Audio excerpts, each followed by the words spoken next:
Decisões muito firmes, muito firmes. Se as nossas decisões forem firmes, isso é, se nós decidirmos mudar e nos lançar de verdade, né, no mundo secreto e inconsciente das motivações para retificar sem cessar as nossas intenções, para que Deus e sua glória e interesse sejam o motivo inicial e final de toda a nossa atuação, nós começaremos a ser rigorosos conosco mesmos, mas não de forma negativa. Então vamos repassar isso, tá? Decisões firmes. O que o Frei está falando aqui? Vamos passar bem devagarzinho. As nossas decisões têm que ser firmes, isso ele diz. E se nos decidirmos a mudar, isto é, nós temos que nos lançar, ele fala, no mundo secreto e inconsciente das nossas motivações. Presta atenção no que ele fala. Então, daqui para frente, eu tenho que ficar prestando atenção o que me motivou a fazer tal coisa. E aí, se o motivo não foi a glória e interesse de Deus, é porque eu estava fora do trilho. Então eu tenho que retificar a minha intenção e o meu interesse para continuar a minha atuação. É isso que ele quis dizer. Então eu tenho que ser muito firme, rigoroso no sentido de não ficar me castigando, mas vigoroso, com decisão. Então o Frei está dizendo, ser rigoroso conosco mesmo é atuar com vigor, com força, com exatidão, né? Ir contra esses nossos desvios espirituais e morais, né? Contra as nossas fraquezas, as nossas carências. Numa palavra mais antiga, contra os nossos pecados, como falavam, né? Mas são as nossas fraquezas. Então, sendo compreensivos, ser compreensivo consigo mesmo, né? Aceitar em paz que eu tenho limitações, saber que nós queremos muito e que nós podemos muito pouco, aceitar em paz que nós fazemos o que nós não queremos e nem por isso nos irritarmos conosco mesmo. A primeira pessoa que a gente tem que ter paciência é com a gente. Só se sabe o que se vive. Então, para eu não me irritar com os outros, eu tenho que ter paciência e não me irritar comigo. Aceitar que o outro também, como eu, né, quer muito e consegue pouco. Tudo isso que eu falei aqui agora. Tudo que eu aplicar em mim, primeiro eu vou conseguir aplicar com o outro. Então, gente, olha o que o Frei fala na página 22 do livro A Rosa e o Fogo, que é um livro fantástico do Frei Inácio. Se a intenção é reta, a ação é pura. Então, se a intenção estiver enfocada no centro do eu, automaticamente a ação está corrompida. E fica corrompida à medida em que for realizada em proveito próprio, por vaidade e por satisfação.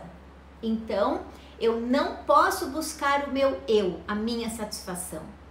Então, nós devemos ter consciência, não é isso? Isso é, uma perseverança tranquila para começar de novo, sabendo que se não houvesse erro, como é que a gente ia aprender a acertar? Então, errou, conserta, tá bem? Não se trata então de ser rigoroso no sentido de severidade e de dureza. Não, a gente já viu isso ontem. Não é nada disso. Na Bíblia nós encontramos lá em Eclesiástico 14, versículos 5 e 6, o seguinte: quem é mau consigo mesmo, para quem será bom? Não há homem mais cruel que aquele que tortura a si mesmo. Então nós não podemos fazer isso. Deus não quer que a gente se castigue, porque Ele não castiga a gente. Então, lá no CD, pelo abandono à paz de Frei Inácio, nos diz o seguinte: o primeiro capítulo da libertação constitui-se em fazer-me amigo de mim mesmo. Eu tenho que ser amigo de mim mesmo, eu tenho que saber que eu sou limitado sim, paciência, eu quero muito e posso pouco, eu sou limitado. E parar de me castigar quando eu não consigo fazer alguma coisa, quando eu erro, e daí começa de novo, né? Então, é necessário haver um esforço, uma paixão para mudar, mas também, gente, paz, muita paz, para aceitar as falhas. É imprescindível isso daqui. Muito esforço e paixão para mudar, mas muita paz, muita paz para aceitar as falhas. E lá no livro Itinerário para Deus, nós encontramos essas brevíssimas e intensas palavras em forma de oração. Ele diz assim: Senhor, dá-me a graça de me fazer amigo de mim mesmo. Então, para a gente ser amigo de nós mesmos, nós temos que nos conhecer. Então, conhecimento de si mesmo. Então, conhecer-se a si mesmo, né? Para reconhecer o quê? As artimanhas do nosso falso eu, do nosso bendito ego. Para poder saber quando é o verdadeiro eu que atua. Quais são então as atitudes mais comuns do nosso falso eu, que é o ego? Escreve aí. O egoísmo, que é o primeiro pecado do Adão e da Eva. O egoísta, gente, é aquele que é muito sensível com ele mesmo e insensível para com os outros. Só a dor dele é que vale, a do outro ele não tá nem aí. O que é importante para o outro não interessa, só o que é bom para ele. Ele serve-se dos outros, mas ele não serve a ninguém. Ele é cheio de si mesmo, totalmente ao contrário do vazio de si mesmo. Lá em Jó 42, versículo 16, nós encontramos o seguinte: depois Javé restabeleceu Jó no seu antigo estado, quando este orava pelos seus amigos. Quando Jó saiu de si mesmo, orava pelos seus amigos, se esvaziou. Então, isto é, quando ele deixou de ser o centro do próprio interesse e se voltou para o outro, gente, Deus salvou Jó. Vocês entenderam?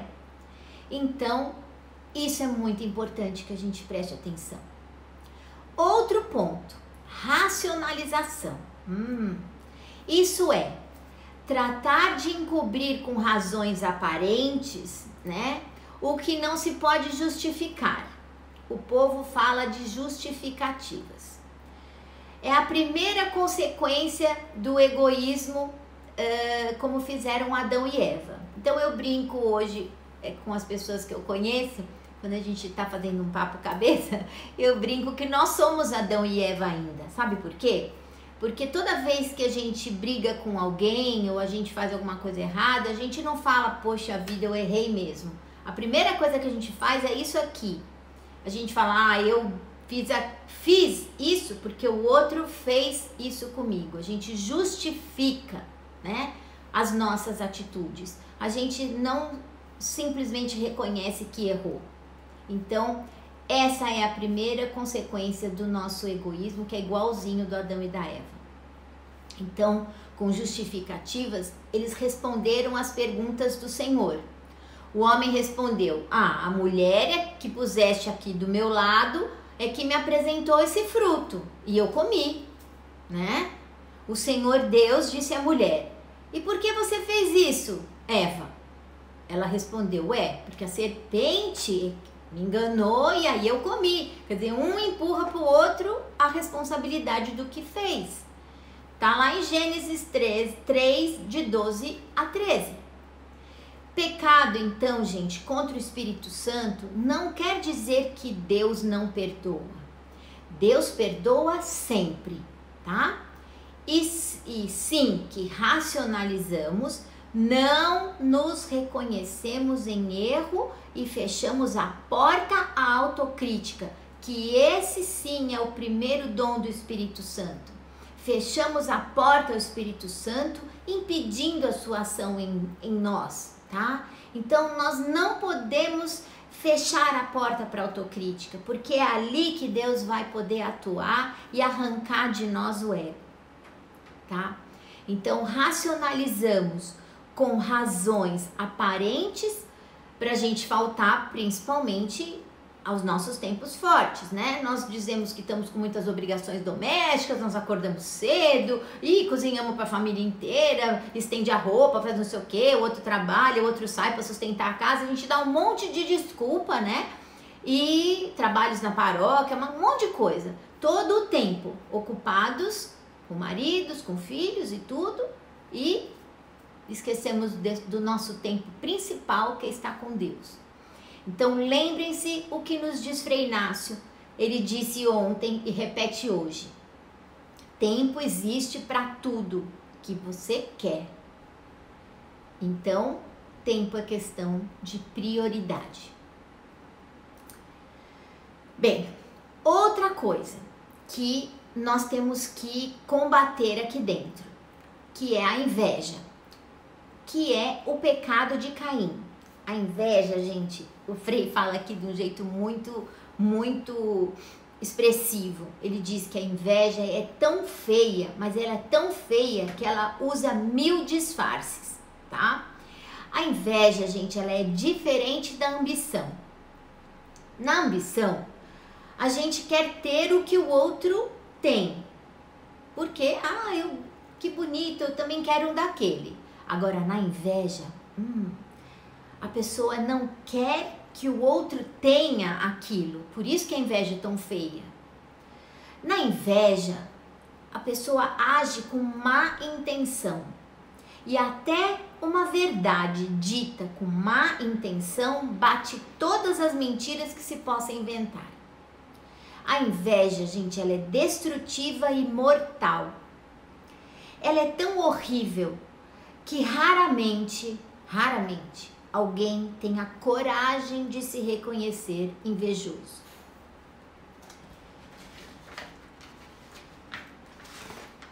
Na verdade, muitas das nossas falhas são decorrentes desses 3 que nós lemos agora. No livro Transfiguração, Frei Inácio nos escreve amplamente sobre esse assunto lá no item 10, na página 75. E ele fala para a gente ler e meditar. É um assunto e tanto. Esse item é que eu vou tentar deixar amanhã para vocês gravado no feed, se Deus quiser, e o meu computador não der problemas como hoje. Então, nós estamos tentando viajar pelo nosso interior e a verdade, né? E a verdadeira viagem do descobrimento interior, gente, não consiste em procurar as novas paisagens, não, mas em ter novos olhos. Isso é encantador. Olha que lindo que o Frei fala. Olhos de humildade e de compreensão.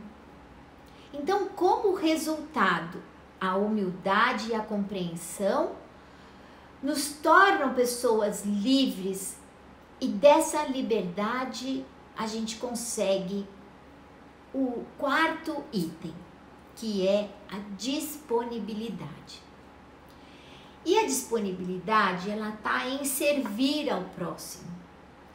Ela é a consequência lógica da pessoa que se esvazia de si mesmo, que é ser disponível.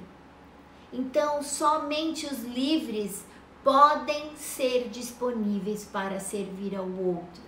Então, se eu não estou aqui preocupada em satisfazer as minhas vontades, as minhas coisas e abraçar as minhas coisas, eu estou disponível, eu estou livre para ir ao encontro do meu irmão, a necessidade do meu irmão, tirar o foco do meu umbigo e ir para o encontro do meu irmão.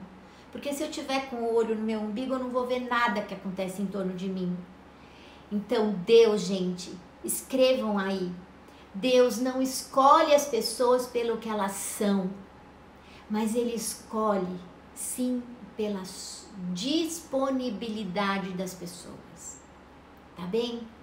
Então, Deus não escolhe as pessoas pelo que elas são, mas sim pela sua disponibilidade. Na Bíblia, Paulo nos diz que eles foram libertados, ele diz assim em Romanos 6, versículo 18, foram libertados do pecado para ficarem ao serviço da mensagem salvadora de Deus.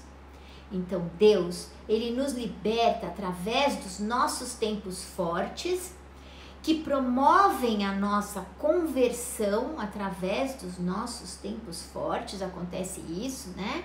Então, a nossa conversão pessoal acontece lá no nosso tempo forte, para nos colocar a serviço da mensagem salvadora de Deus.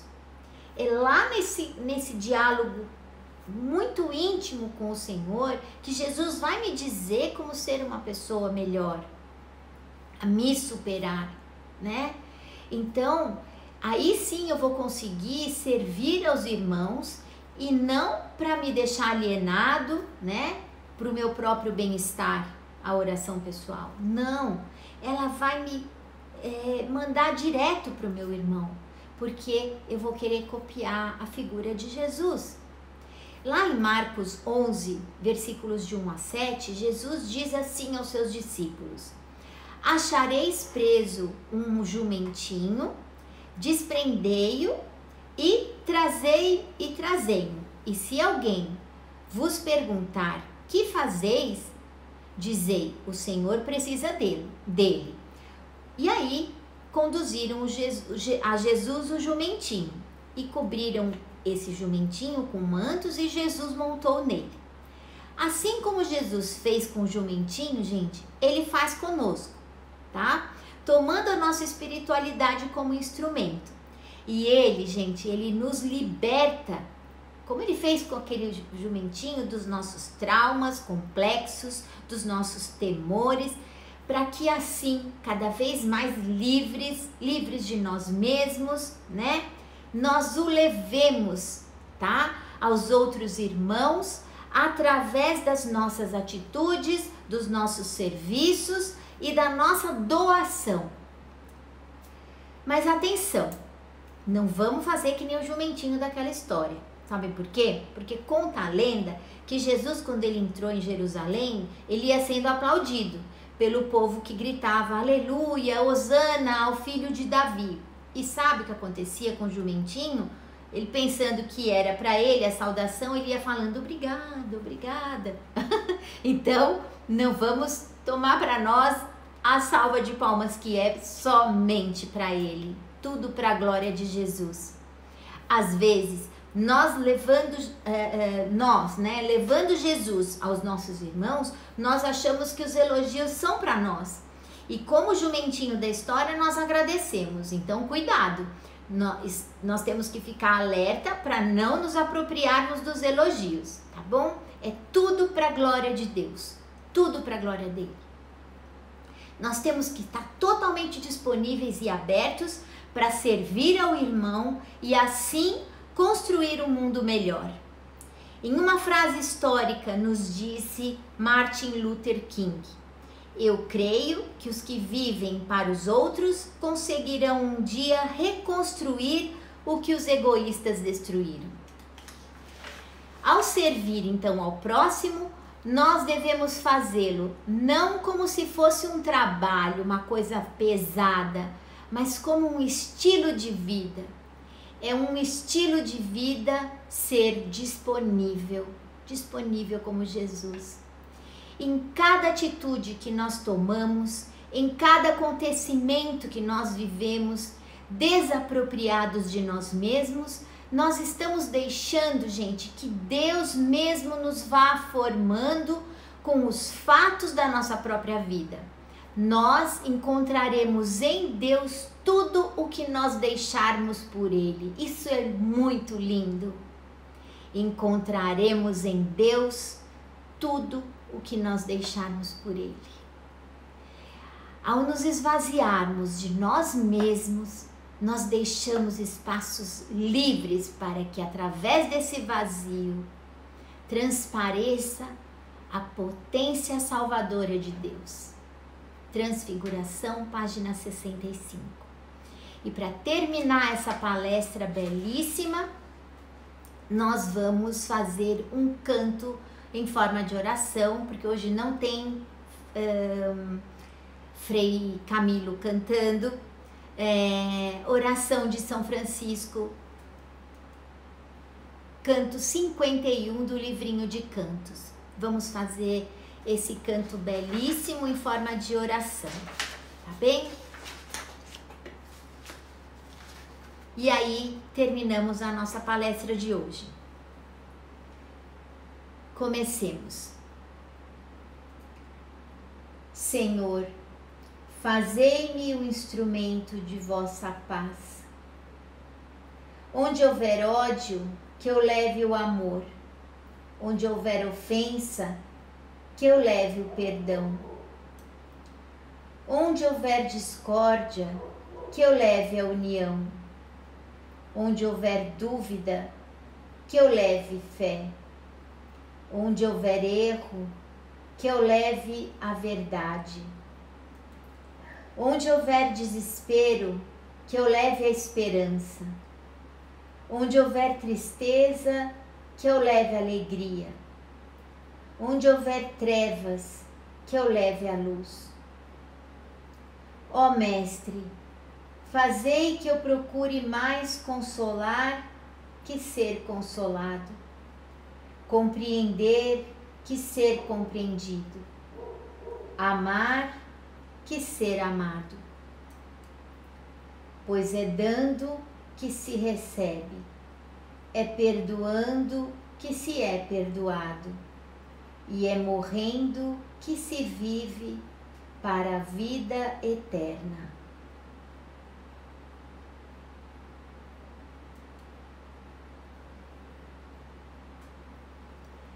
E terminamos aqui a nossa palestra Vazios de Si. Espero que vocês degustem desse caramelo, assistam novamente a palestra, façam suas anotações e tenham uma noite maravilhosa de descanso e até amanhã a nossa última palestra, tá bem? Shalom e uma noite belíssima para vocês. Fiquem com Deus.